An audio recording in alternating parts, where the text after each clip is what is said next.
Culture eats strategy for breakfast.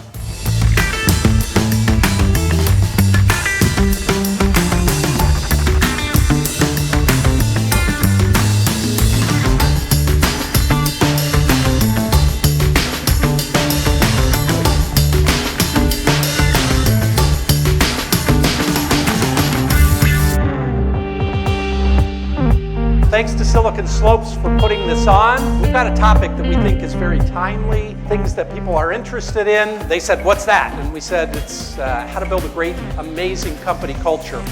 And they said, we're in.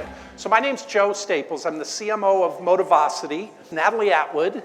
Natalie is the SVP of People at Health Equity. Her passion and strengths lie in team member development, leadership, mentoring, and talent management. Elisa Garn, she is the VP of HR and Talent at Christofferson Business Travel. She's known throughout the Valley as one of the chief HR disruptors. Dan Goldsmith, and Dan currently serves as the president of Instructure, which is an educational tech company known to just about everybody, one of the great Utah tech success stories. And the exciting news is that come January 1, Dan will take over the CEO role at Instructure. So, and if you didn't know that, he's announcing it right here. I just found out. This is Scott Johnson. And Scott is one of the main faces of tech entrepreneurs in Utah. He's the founder and current CEO of Motivosity, which is an employee reward and recognition software company. But he's also the founder and current chairman of the board of Workfront, which just about everybody is familiar with. And Scott also is a very popular teacher of entrepreneurship at BYU. What would you like to know from these four relative to how to build an amazing culture? How much time do you spend on culture building? And could you share one thing that you've done that you think has had an impact? We spend all of our time on culture. In fact, at Motivosity, we kind of sort of is what we are. I eat, sleep, and breathe it 24/7 pretty much. It's part of my DNA. If you don't believe that every single person in this room is the culture of your business, you're mistaken. I mean, as far as how much time we spend on it, all of us are doing it every single minute. All of you as individuals can really sort of create the culture and environment that you want to work in. We have a culture club. This is a club that we formed that is by volunteer. It goes for a year at a time, and it is a pretty high honor to be a part of the culture club at Health Equity. Our two values, our core values, are we value people and we create value.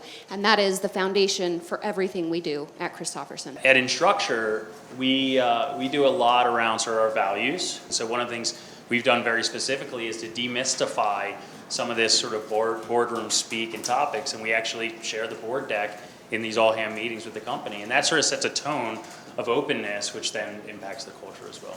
Before you have even a logo, before you even have a company name, you should understand who you're going to be and be true to that. I would prioritize hiring to a culture fit over competency fit. The culture really emanates from who you want to be in the world. There's lots of right paths to get to the place you want to be. You have to decide what is it that reflects who you want to be. But when I'm interviewing someone, I talk to someone, I'm trying to understand sort of what they value and what makes them tick and how it fits in the culture. I'll actually ask a candidate, I'll say, well, what does your mom think of your job? How do you talk about your job to your kids or your parents? And it's really interesting when you ask that question, how people change and they talk about the values and the qualities and the things that are important to them beyond just sort of the technical skills and such. I ask a question about passion. I ask individuals in interviews what they're passionate about. And so when I ask people what they're passionate about and that light comes on in their eyes, it doesn't matter what it is. If they've got that passion, that kind of sets the stage and turns the interview into a whole different conversation. We tend to overemphasize this, You know, are you outgoing and are you fun to be around and are you competitive? That does move the needle in business, but there's so much value in people that are analytical and think through things and bring completely different skill sets to the table that are never gonna participate in Nerf Gun Friday. The perks are great, but that's really not why people stay at your business. It's what you're investing in your people. Again, do they have professional development? Are there opportunities for them to progress in their career, learn new skills? Do they enjoy the people they work with? Those are the things that matter. We see companies that spend millions of dollars on things that look like their culture. Really what they are is marketing for the company. You know, it's the $1 million game room, great marketing. The employees are embarrassed to go in there because they know their boss will yell at them if they do. And just make sure you're listening. If you're trying to sort of jam culture down people's throats or over-define culture, then that's where you run into a lot of trouble. We hire a lot of smart and talented people, probably the brightest and smartest talented people in the Valley. And smart and talented people hang out and know smart and talented people. How do you engage them in this process of building the culture? The first word I think I would start with is safety. Who are we and what kind of behavior is okay? And you know, we don't want anything where people feel like they have to pretend to be one way when they're talking to their boss and pretend to be a different way when they're talking to their team. We need to be authentic and real, top to bottom, and accepting of that, back to the safety part of it. Culture is what tells people what they should do. And that becomes really powerful as you start to grow in your business. We use Motivosity as a platform, which is great visualization for people on day one in our orientation class. We bring it up, we look at that thread, and immediately people are connecting to what we care about as an organization. I like the word authentic. I think that's a really important thing. If people, especially executives, are trying to be something that they're not, you know, it's not authentic, and people see through that very, very quickly. You have to recognize that there's different dynamics at play in companies based upon size. Up to about 100 people, the CEO of the company, the leader of the company, can sort of set the tone very directly in the culture. When you start getting to 200 people or beyond, it's important to pivot a little bit. You have to really, and the CEO, the leader of that company, needs to recognize that there's a council of leaders and a council of people that really influence and sort of steward that culture. We're all one team. We don't have employees at Health Equity. We have team members from the CEO down to the person that was hired into our service center, our education center. They all have the same PTO policy. We're all one team. Too often the CEOs look at what they think is culture in terms of a specific ROI. And so you get something like, hey, I'll invest in a wellness program because that's going to drive our insurance premiums down by X%. You know, we're going to invest in free soda so that you will stay at your desk all day and not go to lunch. You know, there are these things, and I think people see through that, and it's not really authentic on the culture side. There is no line item for culture on our budget. Is there one on your? Do you have a culture line item on your budget or P&L? Does that exist? So I think I would start there, is to recognize there's no mindset around culture as a budget line item, and we're going to spend this much on culture this year. We don't have a line item for culture either on the budget. There is just not, that's not, it becomes natural. When I said it is part of the DNA, it is part of the heartbeat of who we are. We get ideas from our team members, from the Culture Club and various other outlets that we have. And if it makes sense and it's the right thing and it's in line with who we are, then it's never been, it just naturally happens because it's part of who we are. I'm going to blow your minds right now. We do not have budgets at Christofferson. It's the best thing ever. I recommend it for everyone.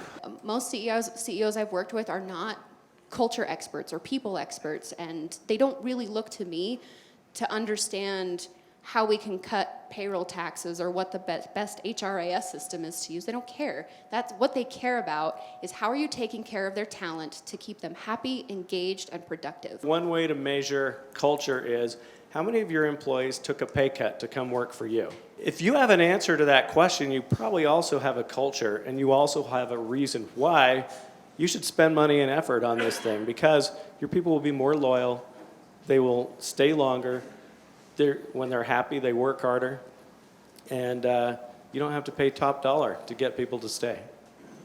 And my team probably thinks I'm advocating for being cheap. So we have 5 generations at Christofferson. Our average age demographic is 42. We get a lot of resistance to change there.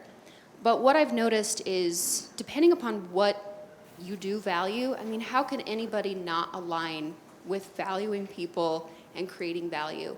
No matter what age you are, people still should be treated the same way, and every single person wants to feel like they matter and they've made a difference and that there's a connection. Everyone really just wants to be heard, I think.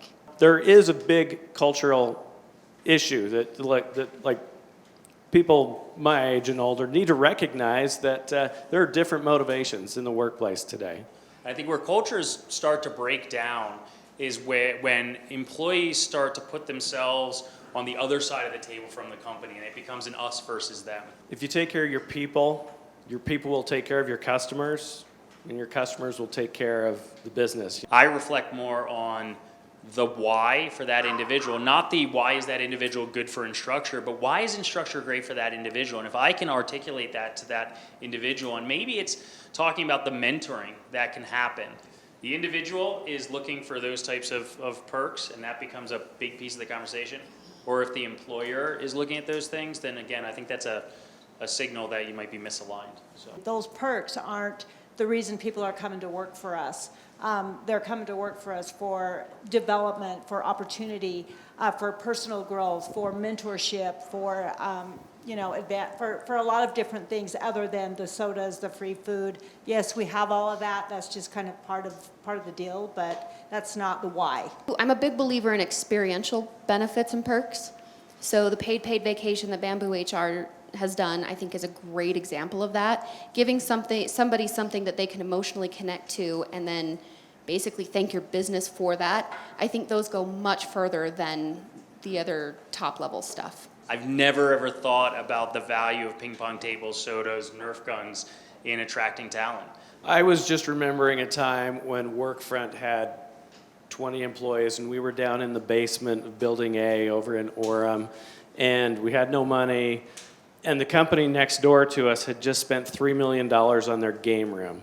And we're trying to recruit the same people, right? And what it came down to is we discovered and realized that we wanted to recruit people who were excited about making a difference in the world and excited about making a difference in their job. And those kind of people were not the kind of people who would care about spending time, with the Uber Xbox setup that you could possibly imagine. So to some extent, you can actually send the wrong message with some of those perks, as that becomes the central part of how you're recruiting versus are you coming here for the right reasons? I think it can attract talent, but I don't think it retains talent.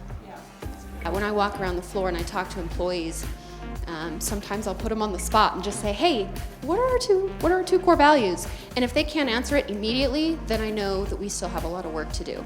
And if they can't answer it, then you give them a free soda. Free soda, yep.